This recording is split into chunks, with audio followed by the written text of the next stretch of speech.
Quiero decirles que, por supuesto, nosotros que tenemos organismos que están tan vinculados a la defensa de los derechos humanos, hacemos cada vez que hay algún acontecimiento que nos recuerda no solo a nosotros nuestro deber en cuanto al ejercicio de nuestra responsabilidad, sino también tratamos de hacer partícipes no solo a otras instituciones, sino también ese realmente poder que tenemos latente y subyacente en la sociedad, internalizado la defensa de los derechos humanos. Pero hay ámbitos, como que desgraciadamente a veces nos toca actuar, donde esto se hace relativo. Hay muy buenas intenciones y realmente hay que seguir con el tiempo trabajando. Hay que tener este propósito, porque hace 40 años que estamos haciendo esto y seguimos haciéndolo. Bien, esto con las leyes de Mandela, como inicialmente se llamaban, las reglas mínimas, pasó algo parecido. Y es producto después de un acontecimiento desgraciado de nuestra historia, que son la última guerra mundial. A partir de ahí, y de todo lo que se sufrió y de todo lo que se hizo con los centros de detenciones, naturalmente, pasado esa desgraciada contienda, empezó a trabajarse en la reconsideración de la persona, y en ese sentido se abordó todo el desarrollo de los derechos humanos, y en los primeros años de las Naciones Unidas se aprobaron esas reglas mínimas. Entonces pasaron 60 años hasta el presente, donde se intentó otras veces ampliar estas reglas de cómo debe gestionarse un centro penitenciario y de cómo se debe tratar a las personas, porque ahí, y lo valioso, es que el concepto de persona, a partir de ese momento, había traspasado los límites de la posibilidad del más fuerte, la posibilidad del autoritarismo, y se empezó a reconocer los derechos fundamentales de la persona. Bien.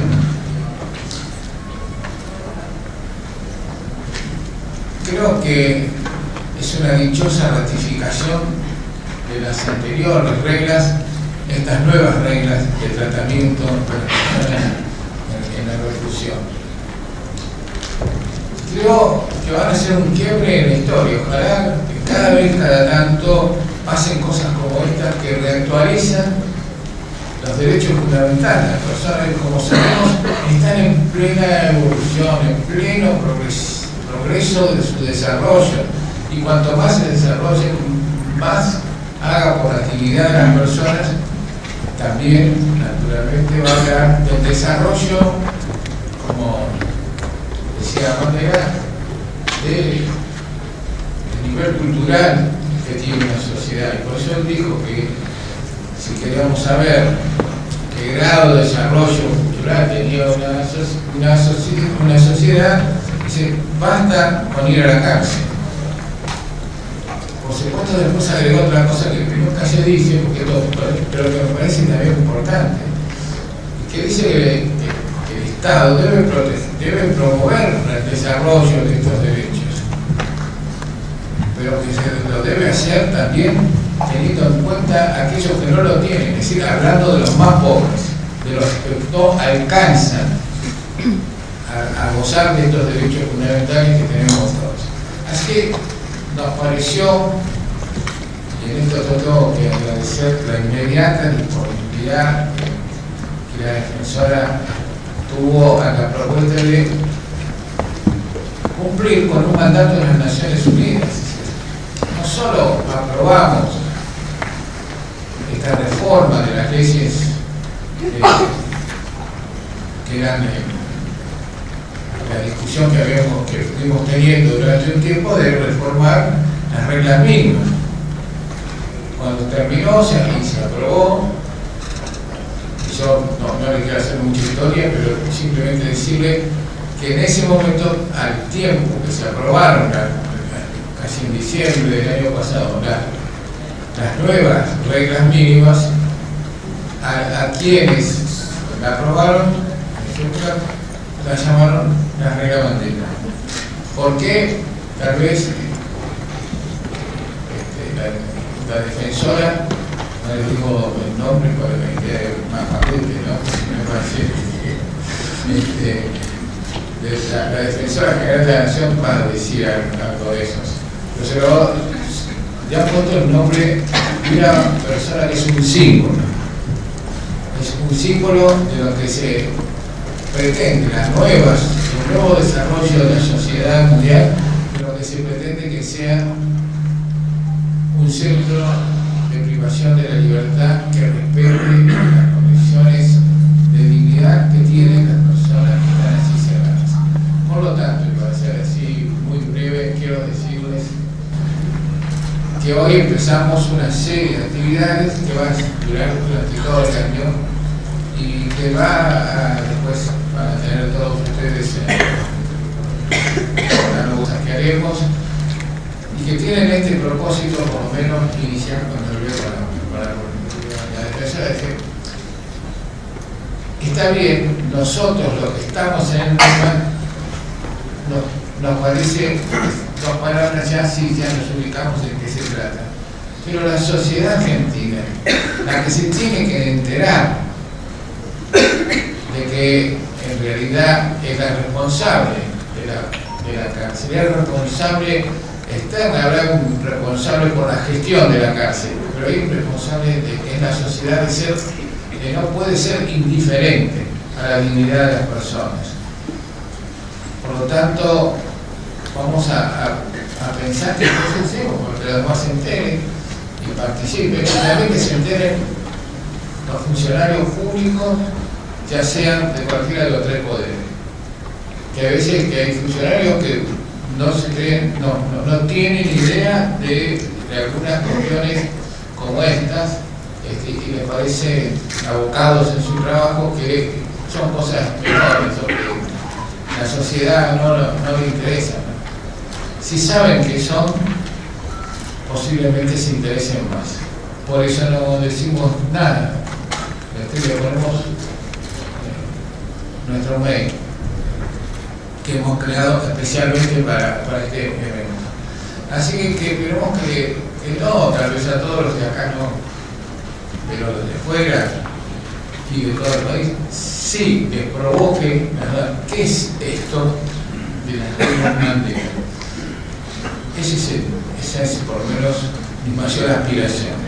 Les agradezco a todos ustedes, la verdad que estoy súper contento con su presencia y les agradezco mucho y entonces nos justifica un poco la vitalidad para poner en camino a esto. Muchas gracias. Muy buenas tardes. En primer lugar, quiero agradecer al señor Procurador Penitenciario el habernos invitado como Ministerio Público de la Defensa a compartir esta campaña. En verdad, la idea fue de la Procuración Penitenciaria, que tuvo la generosidad, que no siempre ocurre, de invitarnos a compartir la campaña de difusión de las reglas de Mandela. Estas reglas fueron, en principio, aprobadas por la Comisión de Prevención del Delito y Justicia Penal de las Naciones Unidas en mayo del 2015 y consisten en una revisión integral de las reglas mínimas sobre privados de libertad que regían desde 1955. Estas nuevas reglas las aprueba la Asamblea General de Naciones Unidas el 17 de diciembre de 2015. Configuran lo que se denomina soft law, es decir, son reglas, principios que no tienen la fuerza ni de una convención ni de un tratado, de lo que son ellos, las convenciones y los tratados. En derecho internacional se lo conoce en contraposición como hard law, porque sí son obligatorios. Por ejemplo, todas las convenciones y tratados que integran en Argentina el bloque de constitucionalidad desde la reforma constitucional del año 94. Estas reglas y principios no tienen esa fuerza.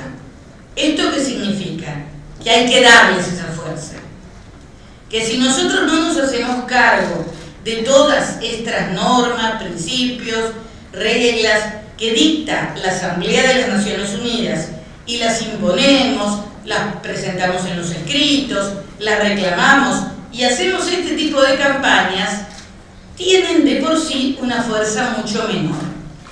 Sin embargo, con la fuerza que le puede dar el reclamo constante de su vigencia, empiezan a adquirir una fuerza semejante, nunca igual, pero sí parecida a lo que se denomina hard law, que, seamos sinceros, aunque estén en nuestra Constitución y sean tratados y convenciones, tampoco son de aplicación lisa, llana y automática por todos los jueces y por todos los organismos. Miremos, por ejemplo, la Convención sobre los Derechos del Niño o la Convención sobre la eliminación de toda forma de discriminación contra la mujer, pero bueno, digamos que estas sí tienen fuerza de ley, mientras que las reglas de Mandela están en un escalón inferior. Cuando se reunió cada 5 años, la Comisión de Prevención del Delito hace una enorme reunión donde se reúnen todos los países, y la reunión que se hizo en Salvador de Bahía, no esta última que fue en Dubái el año pasado, sino la anterior, hubo un movimiento importante donde ahí había muchos defensores públicos por casualidad, y hubo un movimiento importante para reclamar algo más que reglas. Queríamos una convención sobre los privados de libertad, y nos dijeron que esto iba a costar mucho, porque este tipo de cosas salen en realidad por consenso, se discuten mucho y no son, la diferencia es tan grande entre algunos países y otros que realmente es muy difícil alcanzar una convención. El doctor Muñoz lo decía, ¿por qué reglas de Mandela? Esta fue una resolución que adoptó la Asamblea General aprobando una recomendación del grupo de expertos en homenaje al difunto presidente de Sudáfrica, que estuvo 27 años privado de su libertad por su lucha a favor de los derechos humanos, la igualdad y la democracia.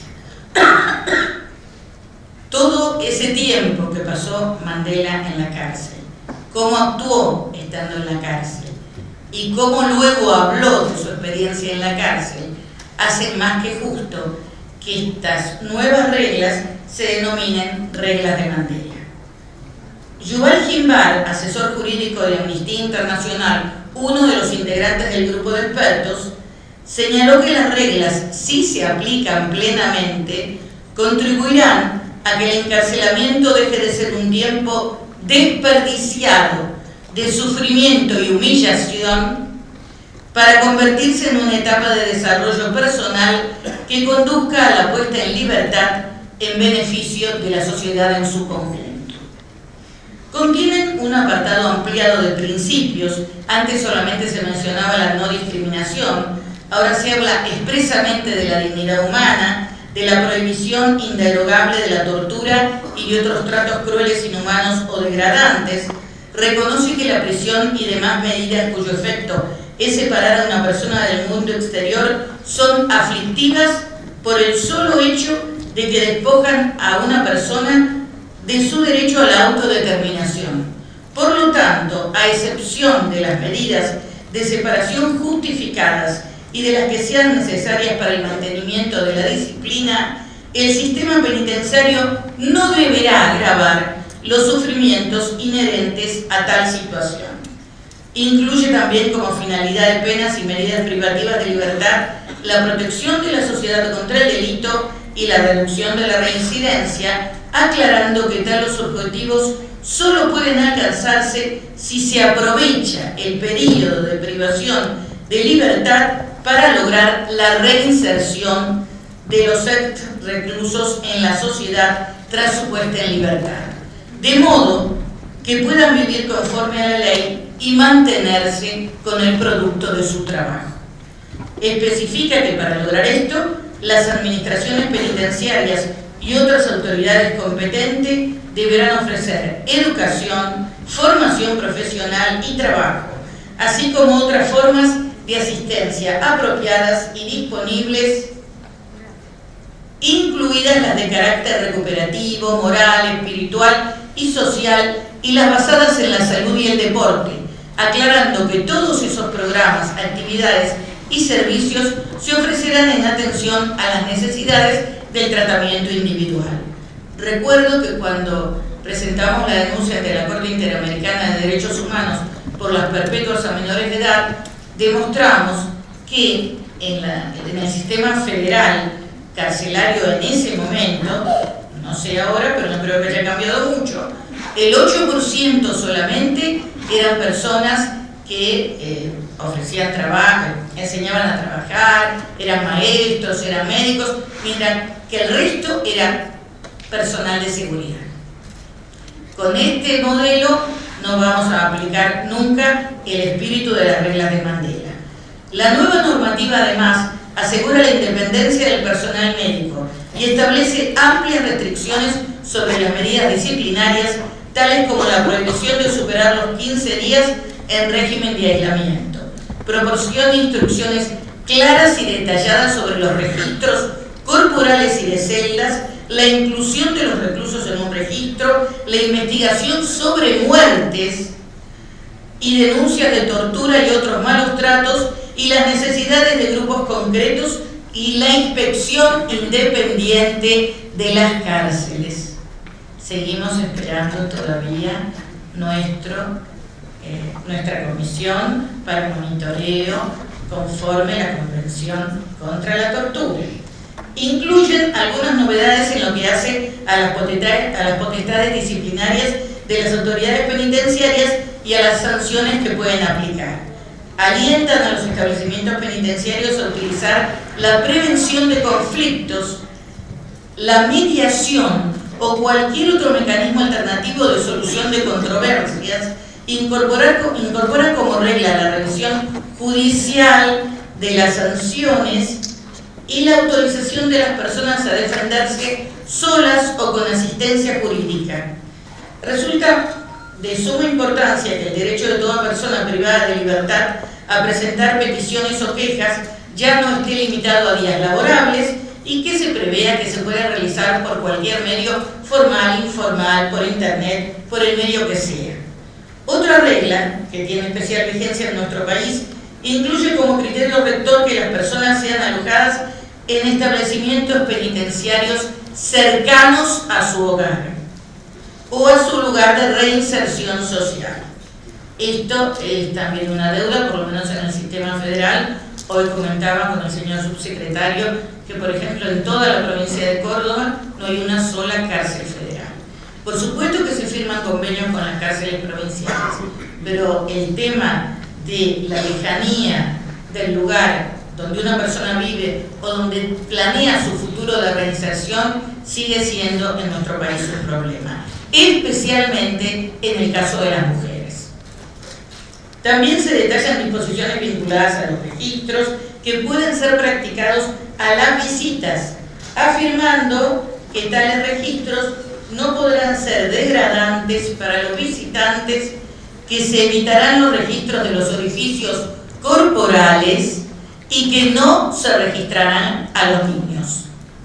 Sin dejar de reconocer todos los otros avances, tengo que resaltar la regla 61, ya que tiene relación directa con nuestra tarea. La misma indica que se facilitarán a los reclusos oportunidades, tiempo e instalaciones adecuadas para recibir las visitas de un asesor jurídico o proveedor de asistencia jurídica de su elección, entrevistarse y consultarse sobre cualquier asunto jurídico sin demora, interferencia ni censura y en forma plenamente confidencial, de conformidad con la legislación nacional aplicable. El personal penitenciario podrá vigilar visualmente las consultas, pero no escuchar la conversación. Si un recluso no habla el idioma local, la administración del establecimiento penitenciario le facilitará el acceso a los servicios de un intérprete independiente y calificado. Los reclusos tendrán acceso a asistencia jurídica efectiva. Obviamente, los integrantes de la Asamblea General de las Naciones Unidas son conscientes de la realidad mundial. Por eso, en la observación preliminar 2 señala: es evidente que debido a la gran variedad de condiciones jurídicas, sociales, económicas y geográficas existentes en el mundo, no se pueden aplicar indistintamente todas las reglas en todas partes y en todo momento. No obstante, estas reglas deberán servir para estimular un esfuerzo constante por vencer las dificultades prácticas que se oponen a su aplicación, con la conciencia de que representan en su conjunto las condiciones mínimas admitidas por las Naciones Unidas, es decir, los estándares mínimos que reconoce el sistema internacional. Y esto es muy importante, porque estas reglas, en algunos casos nuestro país, en ciertos temas, está más avanzado. Y aquí se aplica un principio, que es el principio de irretroactividad de todos los estándares alcanzados. Es decir, podemos avanzar, pero no retroceder. Yo diría, podemos levantar la edad de imputabilidad, pero no bajarla de 16 a 14. Dando un ejemplo de aquello a lo que me refiero. En todo el mundo, obviamente, nuestro país no es, evidentemente, de los más atrasados, ni es de aquellos que haya que cuestionar severamente, pero también es cierto que tampoco ha logrado todos los objetivos. Estos son los estándares mínimos, hacia ellos hay que caminar. Repito lo que ya dijo el doctor Muñolo porque me parece muy importante. Mandela decía: se dice que no se conoce un país realmente hasta que se está en sus cárceles. No se debe juzgar a una nación por cómo trata a sus ciudadanos más destacados, sino a los más desfavorecidos.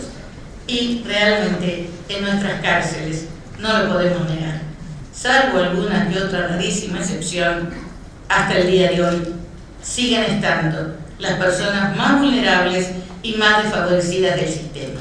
Por eso les pedimos a todos ayuda para poder realizar una fuerte campaña de difusión de estas reglas y para derribar simbólicamente los muros de la cárcel y no olvidarnos que quienes están allí forman parte de la sociedad. Muchas gracias.